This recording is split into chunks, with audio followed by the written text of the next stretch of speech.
These are your notes videos about subtracting integers. What you need to know when you're subtracting integers is that you're applying the additive inverse, which is basically saying the opposite. So there's 3 steps to solving a subtraction integer problem. The first thing you need to know is that you keep the sign of the first number. Next, you flip the operation, and then you change the sign of the second number, okay? So one way to remember this is KFC, keep, flip, change, okay? So think about subtracting KFC from your diet as one way to remember that you only use KFC with subtraction. So I'm gonna go ahead and draw lines around my signs. I'm keeping -4. I'm flipping this to a plus, and I'm changing this to a negative. So now the problem reads -4 plus -5.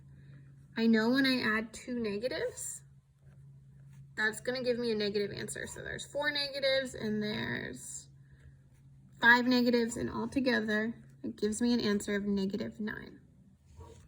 So I'm going to try this again. I'm actually going to write the letters. So KFC. Keep 4, flip this to a plus, and I change this to a negative. So now I have 4 plus -5. These have different signs, so I know I'm going to have to subtract, but let's go ahead and draw it out. 4 positives, 5 negatives. So I'm crossing off my 0 pairs, and I'm left with 1 negative. So my answer is -1. Okay, last problem. Again, KFC. Keep, flip the minus to a plus, change the negative to a positive. So now I have 4 plus 5. Okay, so I have 4 plus signs, 4 positives, plus 5 positives, and altogether I have an answer of +9.